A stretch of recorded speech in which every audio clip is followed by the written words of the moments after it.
கோடநாடு கொலை கொள்ளை சம்பவம் தொடர்பாக டெல்லியை சேர்ந்த பத்திரிகையாளர் மேத்யூ சாம்வேல் தனக்கு அவதூறு பரப்பக்கூடிய நோக்கத்தில் செய்தி வெளியிட்டதாக எழுந்த குற்றச்சாட்டின் அடிப்படையில் சாட்சியளிக்க எடப்பாடி பழனிசாமி தற்போது கால அவகாசம் கேட்டிருக்கிறார். விவரங்களுடைய நேரமுடைய சிறப்பு செய்தியில் மதன் இந்த வழக்குடைய பின்னணியினை எடப்பாடி பழனிசாமி ஏன் மீண்டும் டேட்டை மாற்றணும்னு கேட்கிறாரு.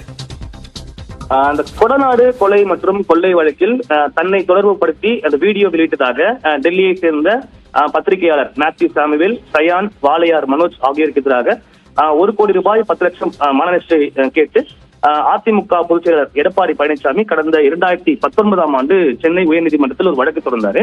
இந்த வழக்கில் எடப்பாடி பழனிசாமியுடைய அந்த சாட்சி பதிவுக்காக, அந்த நடைமுறைக்காக இந்த வழக்கறிஞர் ஒரு ஆணையராக கார்த்திகை பாலனை நியமித்து ஏற்கனவே ஒரு தனி நீதிபதி உத்தரவு பிறப்பித்தார். ஆனால் இந்த ஒரு உத்தரவை எதிர்த்து மேத்யூ சாமுவேல் ஒரு மேல்முறையீட்டு மனு தாக்கல் செய்தார். அந்த வழக்கு விசாரணையின் போது, அதாவது ஜனவரி 30 மற்றும் 31ஆம் தேதிகளில் மாஸ்டர் நீதிமன்றத்தில் இந்த சாட்சிகள் பதிவு நடைமுறைக்காக தான் நேரில் ஆஜராகி சாட்சியம் அளிக்க தயாராக இருப்பதாக எடப்பாடி பழனிசாமி தரப்பில் தெரிவிக்கப்பட்டது.